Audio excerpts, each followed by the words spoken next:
In today's video, we're going to take a look at the champions of the FNCS Showdown Finals in Europe. And of course, it's none other than Vanyak, Pixie, and Marius. We've talked about this trio before, but not in this season. So I wanted to make a video just for those of you who want to learn how to play in high-level lobbies, or are simply curious about competitive Fortnite. If you're looking to improve, this video is definitely for you. And if I get enough support, I'll keep making videos like this about other top trios from both NA and Europe. So, no more wasting time, let's get into it. First, let's talk about the early game. In the early game, Marius splits up while gliding, taking a different landing and loot path than Pixie and Vanyak. He lands and loots on the left side, while Pixie and Vanyak focus on the main spot. That's their early game split. While landing, Marius also scouts in all directions. This is super important to gather as much info as possible. Not just to know if any trio is landing nearby, but also to predict what they're planning to do. And that's key for setting up Surge later on.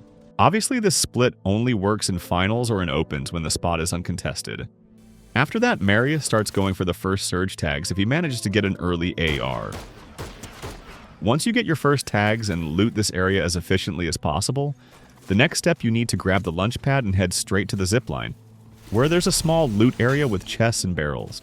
This small spot is really important because it gives you barrels that get you to 200 HP. That means once you rotate up, you can look for Surge tags without any problem, and you also don't have to waste time popping minis when you get there. After that, this part is super important. This is usually when you start spotting other players, and that's your chance to start dealing or trading Surge, trying to get as many tags as possible. At this point, you have the advantage. You've already hit the barrels and probably have a stack of heals. Still, make sure to stay alert and check all angles. Don't just tunnel vision on the guy in front of you, because someone might be peeking from a dead angle and tagging you for free. Once you've dealt some Surge damage, you can start rotating to your second spot. While rotating, you'll likely still have chances to get more Surge tags, so use that to your advantage. Just remember, if you're not paying attention, they'll tag you instead. So, stay focused. So, after doing all that, the only thing left is to loot your second small spot and rotate back to where your teammates are. For those who are interested, this is roughly what the full loot path looks like. Now, if you're wondering what Pixie and Vanyak were doing, they were basically looting, grabbing all the chests and ammo boxes, breaking the floor doors, and farming the rocks around the area. Basically, one of them loot the left side of the spot, and the other goes to the right.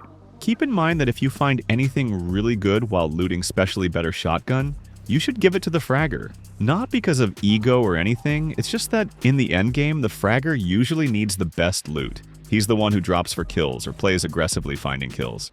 You'll also notice that from time to time, they drop heals toward the center of the spot. That's for the Surge base, which we'll talk about in just a moment. There's also something included in the early game, the chance to respawn one of the small bosses we have this season. These bosses usually drop pretty good loot and a boon that can give you a big advantage. They just spend a bit of time taking down the boss together. Plus, they can also get some Surge from the Supernova Academy. Now we're moving into the mid-game, and two of the most common strategies start to show up in almost every match. The first one, which we've talked about quite a bit already, is this kind of Surge trade structure. Many of you might remember there were lots of reports, complaints, and debates about it last season. People wanted it fixed. Basically, this is the structure pros use to trade Surge. This structure, especially when built in this specific spot, is one of the most effective and well-designed setups you can see in competitive. And I'm going to break down exactly why it works so well. It always starts on this rooftop. If you look closely, you'll notice they don't place the stairs randomly. They always build to a height between 8 and 10. Now, you might be wondering, why 8 and not, say, 13? Well, it's because the structure is designed so that if the enemy tries to break it down, you fall straight into this little pool underneath. So, if someone tries to destroy it, it's pretty much useless. They'll waste time and probably take some damage in the process. Now let's talk about the second thing they usually go for, and that's trying to claim one of these two areas nearby. There's one zone on the right side and another one to the left. If you take a closer look, both of them contain one of the spirit monuments on the map. These are key locations, and the goal is to control one of them as soon as possible. They can go for this either before or after getting their early Surge tags, depending on how the match is playing out. The main reason they do this is to search for the dash spirits. These are incredibly valuable items that give players a big movement advantage in the late game. Having one can be the difference between surviving or getting stuck when zone pulls far. That's why claiming these zones is such a priority. It's not just about loot. It's about setting yourself up for a strong endgame. If you can get a dash spirit early on, you're already ahead of most of the lobby.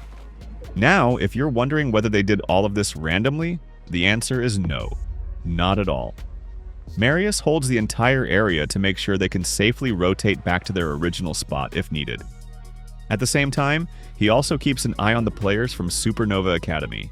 By doing this, he helps secure full control over the zone, giving his teammates enough time and safety to look for spirits or regroup.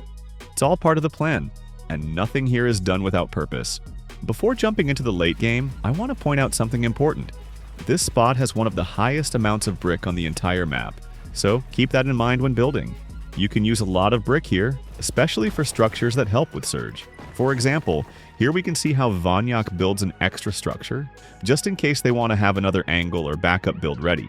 And to be honest, there isn't much to do at that moment, so instead of just standing around, he decides to build. Remember, you shouldn't spend too much time doing nothing in these kinds of games, not if you really want a shot at winning the tournament. Now let's talk about the late game. We've already mentioned it several times, but this trio focuses heavily on taking the high ground. And while there are many ways to play out a match, the reality is that having height is one of the strongest win conditions you can have. It gives you control, safety, and the best angle to get eliminations. That said, having height doesn't guarantee you the win. Throughout the endgame, teams will do everything they can to take it from you.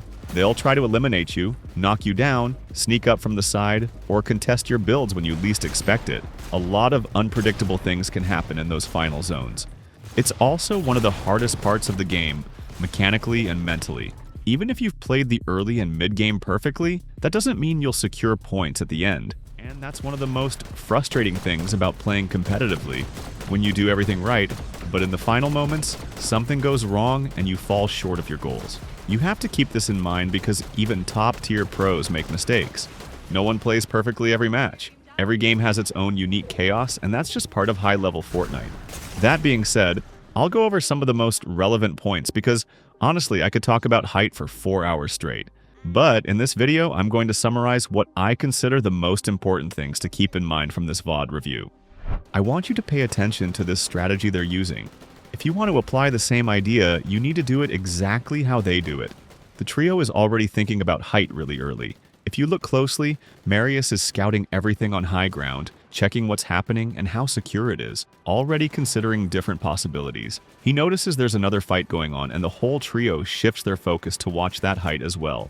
Their coordination is super important, and you can see how they're all ready to rotate at the same time.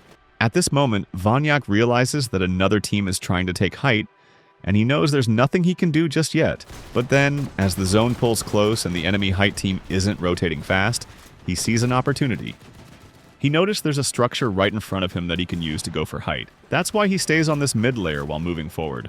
He slowly starts building up, layer by layer, attaching to the builds ahead, while keeping an eye on what the others are doing. The key thing is that the other team isn't applying pressure, no shots, no beams, so they immediately understand that they've secured height. Calmly, they take it over. The other trio realizes they're too late, they didn't pressure in time, and now they're forced to drop down. Now that you've secured height, it's all about keeping the pressure up. At this point, you're playing height standard, and you need to make sure no one even thinks about trying to contest you. Constant pressure is key, not just to hold height, but to force others down and chip away at their health for late game kills. This is where the fraggers come into play. They start dropping down to look for those crucial eliminations. That's why back in the early game, we talked about giving the best shotgun to the fragger. This is the moment where that decision pays off. As you can see here, both Vanyak and Pixie are doing as much damage as possible, trying to secure every kill they can. Meanwhile, Marius gives Pixie the wings and some heals to execute the strat of flying out and healing away from enemies in safety. Vanyak keeps applying pressure from above, while Marius and Pixie focus on cleaning up as many players as possible before going down. In this case, it doesn't even go to a heal-off. They manage to close out the game with a clean win. I hope you learned something new about competitive Fortnite. Thanks for watching.